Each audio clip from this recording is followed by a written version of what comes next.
ಮೊತ್ತ ಮೊದಲಿಗೆ ಈ ಜಿಲ್ಲೆಯ ಅಭಿವೃದ್ಧಿಯ ದೃಷ್ಟಿಯಿಂದ ಎರಡು ಪ್ರಮುಖ ಯೋಜನೆಗಳನ್ನು ಇಲ್ಲಿ ಘೋಷಣೆ ಮಾಡಬೇಕು. ಒಂದು ನಮ್ಮ ಮಂಗಳೂರು ಸೆಂಟ್ರಲ್ ರೈಲ್ವೆ ಸ್ಟೇಷನ್ನಿಂದ ಸುಬ್ರಹ್ಮಣ್ಯ ರೋಡ್ಗೆ ಕಳೆದ ಹಲವಾರು ವರ್ಷದಿಂದ ನಮ್ಮದೊಂದು ಡಿಮಾಂಡ್ ಇತ್ತು, ಪ್ಯಾಸೆಂಜರ್ ಟ್ರೈನ್ ಓಡಬೇಕು ಅನ್ನುವಂಥದ್ದು. ಅದು ಮಂಗಳೂರಿನಿಂದ ಕಬಕ ಪುತ್ತೂರುವರೆಗಿತ್ತು. ಅದರ ಎಕ್ಸ್ಟೆನ್ಷನನ್ನು ನಾವು ಕೇಳಿಕೊಂಡಿದ್ದೆವು. ಅದನ್ನು ಹಲವಾರು ವರ್ಷದಿಂದ ನಮ್ಮ ಬೇರೆ ಬೇರೆ ಯಾತ್ರಿ ಸಂಘಗಳ ಹೋರಾಟ, ನಮ್ಮ ಹಿಂದಿನ ಜನಪ್ರತಿನಿಧಿಗಳ ಹೋರಾಟ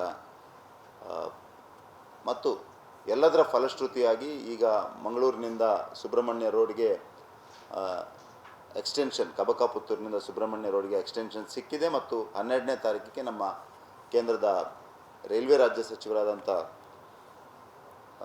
ಶ್ರೀ ವಿ ಸೋಮಣ್ಣ ಅವರು ಸಾಯಂಕಾಲ 4 ಗಂಟೆಗೆ ಆ ಇನಾಗ್ರಲ್ ಸ್ಪೆಷಲನ್ನು 12ನೇ ತಾರೀಕು ಸಾಯಂಕಾಲ 4 ಗಂಟೆಗೆ ಮಂಗಳೂರು ಸೆಂಟ್ರಲ್ನಿಂದ ಇನಾಗ್ರಲ್ ಸ್ಪೆಷಲ್ ಮಂಗಳೂರಿನಿಂದ ಸುಬ್ರಹ್ಮಣ್ಯ ರೋಡ್ಗೆ ಆ ಟ್ರೈನನ್ನು ಫ್ಲ್ಯಾಗ್ ಆಫ್ ಮಾಡಲಿಕ್ಕಿದ್ದಾರೆ. ಈ ಕಾರ್ಯಕ್ರಮದಲ್ಲಿ ನಮ್ಮ ಸ್ಥಳೀಯ ಶಾಸಕರಾದಂಥ ಶ್ರೀ ವೇದವ್ಯಾಸ್ ಕಾಮತ್ ಅವರು ಮತ್ತು ಎಲ್ಲ ಸಂಬಂಧಪಟ್ಟ ಪ್ರೋಟೋಕಾಲ್ನಲ್ಲಿರುವಂಥ ಎಲ್ಲ ಜನಪ್ರತಿನಿಧಿಗಳು, ಅಧಿಕಾರಿಗಳು, ಪಾಲ್ಘಾಟ್ ರೈಲ್ವೆ ಡಿವಿಷನ್ನ DRM ಅವರು, ಸೌತ್ ವೆಸ್ಟರ್ನ್ನ DRM ಅವರು, ಎಲ್ಲ ಪ್ರಮುಖ ಅಧಿಕಾರಿಗಳು ಎಲ್ಲರೂ ಭಾಗವಹಿಸ್ತಾರೆ. ಈ ಕಾರ್ಯಕ್ರಮಕ್ಕೆ ತಮಗೆ ಅತ್ಯಂತ ಪ್ರೀತಿಯಿಂದ ಆಹ್ವಾನವನ್ನು ಕೊಡ್ತಾ ಇದ್ದೇನೆ. ಮತ್ತು ಇದೊಂದು ಹಳೆಯ ಬೇಡಿಕೆ ಮತ್ತು ಅತ್ಯಂತ ನಮ್ಮ ಜಿಲ್ಲೆಗೆ ಸಂಬಂಧಪಟ್ಟ ಹಾಗೆ ಸುಬ್ರಹ್ಮಣ್ಯ, ಆ ಭಾಗ ಸುಬ್ರಹ್ಮಣ್ಯ, ಪುತ್ತೂರು, ಕಾಣಿಯೂರು, ಸವಣೂರು, ಎಡಮಂಗಲ, ಅಲ್ಲಿಂದ ಈ ಕಡೆ ಬಂದರೆ ಬಂಟ್ವಾಳ, ನೇರಳಕಟ್ಟೆ, ಎಲ್ಲ ಈ ಭಾಗದ ಎಲ್ರಿಗೂ ಮಂಗಳೂರಿಗೆ ಬರಲಿಕ್ಕೆ ಒಂದು ಅತ್ಯಂತ ಕಡಿಮೆ ದರದಲ್ಲಿ ಮಂಗಳೂರಿಗೆ ಬರುವಂಥ ಒಂದು ಅವಕಾಶ. ಮತ್ತು ಅದರ ಟೈಮಿಂಗ್ ಕೂಡ ಅದೇ ರೀತಿ ಸೆಟ್ ಮಾಡಿದೆ. ಬೆಳಿಗ್ಗೆ 4 ಗಂಟೆಗೆ ಇಲ್ಲಿಂದ ಟ್ರೈನ್ ಹೊರಟ್ರೆ 6:15ಗೆ ಸುಬ್ರಹ್ಮಣ್ಯಕ್ಕೆ ತಲುಪಿ 7 ಗಂಟೆಗೆ ಅಲ್ಲಿಂದ ಪ್ರಾರಂಭ ಆದರೆ ಮಂಗಳೂರಿಗೆ 9 ಗಂಟೆಗೆ ಬಂದು ತಮ್ಮ ಕೆಲಸಗಳಲ್ಲಿ ಭಾಗವಹಿಸಿ ಸಾಯಂಕಾಲ 5:45ಕ್ಕೆ ಇಲ್ಲಿಂದ ವಾಪಸ್ ಹೋಗ್ತದೆ. ಅದು ಟ್ರೈನ್ ವಾಪಸ್ ಹೋಗಿ ಒಟ್ಟು ದಿನಕ್ಕೆ 3 ಟ್ರಿಪ್ ಇರ್ತದೆ. ಹಾಗಾಗಿ ಯಾತ್ರಾರ್ಥಿಗಳಿಗೆ ಮತ್ತು ವಿದ್ಯಾರ್ಥಿಗಳಿಗೆ ಮತ್ತು ಮಂಗಳೂರಿನಲ್ಲಿ ಕೆಲಸಕ್ಕೆ ಇರುವವರಿಗೆ ಎಲ್ರಿಗೂ ಒಂದು ಅತ್ಯಂತ ಉಪಯೋಗಿ ಆಗುವಂಥ ಒಂದು ರೈಲ್ವೆ ಸೇವೆ ಇದಾಗ್ತದೆ ಅನ್ನುವಂಥದ್ದನ್ನು ಈ ಸಂದರ್ಭದಲ್ಲಿ ಹೇಳಲಿಕ್ಕೆ ಬಯಸ್ತಾ ಇದ್ದೇನೆ. ಎರಡನೇದು ನಮ್ಮ ಬೇಡಿಕೆ ಇರುವಂಥ ಒಂದು ರಸ್ತೆ ಏನಂದರೆ ಸುರತ್ಕಲ್ನಿಂದ BC ರೋಡ್ವರೆಗಿನ ಪೋರ್ಟ್ ಕನೆಕ್ಟಿವಿಟಿ ರಸ್ತೆ. ನಾನು ಹಿಂದೆಯೂ ಇದರ ಬಗ್ಗೆ ಹೇಳಿದ್ದೆ.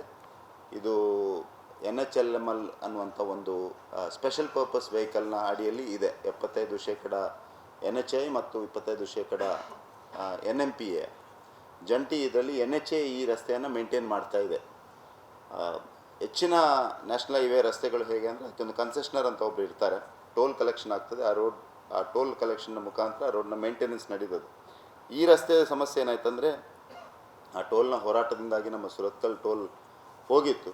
ಅದರ ನಂತರ ಒಂದು ಗೊಂದಲದ ಪರಿಸ್ಥಿತಿಯಲ್ಲಿ ಈ ರಸ್ತೆ ಇತ್ತು. ಈಗ ಇದಕ್ಕೆ ವಿಶೇಷ ಅನುದಾನವನ್ನು ನಮ್ಮ ಕೇಂದ್ರದ ಹೆದ್ದಾರಿ ಸಚಿವರಾದ ನಿತಿನ್ ಗಡ್ಕರಿ ಅವರು ಒಂದು 26 ಕೋಟಿಯ ವಿಶೇಷ ಅನುದಾನವನ್ನು ಕೊಟ್ಟು ಅದನ್ನು ಶಾರ್ಟ್ ಟರ್ಮ್ ಟೆಂಡರ್ನಲ್ಲಿ ಮುಗಿಸಿ ನಿನ್ನೆ ಅದರ ಫೈನಾನ್ಷಿಯಲ್ ಬಿಡ್ ಕೂಡ ಓಪನ್ ಆಗಿದೆ. ಅದು ಮುಗುರಡಿ ಕನ್ಸ್ಟ್ರಕ್ಷನ್ ಅವರಿಗೆ ಆ ಕೆಲಸ ಸಿಕ್ಕಿದೆ. ಅವರಿಗೆ LOA ಅನ್ನು ಇನ್ನೊಂದು 2-3 ದಿವಸದಲ್ಲಿ LOA ಅನ್ನು ಕೊಟ್ಟು ಮಳೆಗಾಲದ ಮೊದಲು ಈ ರಸ್ತೆಯ ಮೇಂಟೆನೆನ್ಸ್ ಮಾಡುವಂಥದ್ದು ಎಲ್ಲೆಲ್ಲಿ ಒಂದು ಟೋಟಲ್ ಈ ರಸ್ತೆಯ 12 ಕಿಲೋಮೀಟರ್ ರಸ್ತೆ ಟೋಟಲ್ ರೀಲೇ ಆಗ್ತದೆ. ಮತ್ತು ಕೆಲವು ಕಡೆಗಳಲ್ಲಿ ಡ್ರೈನೇಜ್ ಇಶ್ಯೂಸ್ ಇದೆ. ಈ ಉದಾಹರಣೆಗೆ ತುಂಬೆಯಲ್ಲಿ ನೀರು ನಿಲ್ಲುವಂಥ ಒಂದು ಸಮಸ್ಯೆ ಇತ್ತು. ಆ ನೀರನ್ನು ಕ್ಲಿಯರ್ ಮಾಡುವಂಥದ್ದು, ಅದರ ವೆಜಿಟೇಷನ್ ಸೆಂಟರ್ ಕ್ಯಾರೇಜ್ ವೇಯ ಮಧ್ಯದಲ್ಲಿರುವಂಥ ಗ್ರಾಸ್ ಕಟ್ಟಿಂಗ್ ಮತ್ತು ಸೈಡ್ನ grass cutting, paver finishing, markings ಇದೆಲ್ಲವೂ ಈ 26 ಕೋಟಿಯಲ್ಲಿ ಬರ್ತದೆ. ಮತ್ತು ಇದು ಶೀಘ್ರದಲ್ಲಿ ಈ ಕೆಲಸ ಕೂಡ ಪ್ರಾರಂಭ ಆಗ್ತದೆ. ಮೂರನೇದ್ದು 13ನೇ ತಾರೀಕಿಗೆ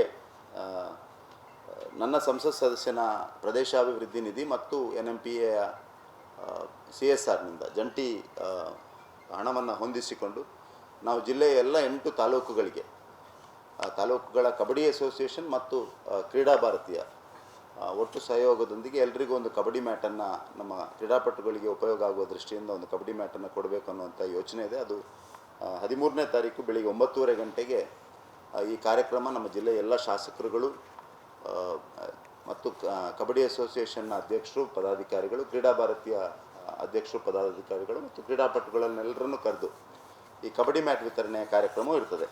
ಇದು 3 ಕಾರ್ಯಕ್ರಮಗಳ ದೃಷ್ಟಿಯಿಂದ ಈ LOA ಇಶ್ಯೂ ಆದ ಕೂಡಲೇ ಈ ರೋಡ್ನ ಶಿಲಾನ್ಯಾಸ ಕಾರ್ಯಕ್ರಮವನ್ನು ನಾವು ಮಾಡ್ತೇವೆ ಮತ್ತು ಆ ಕಾರ್ಯಕ್ರಮ ಕೆಲಸ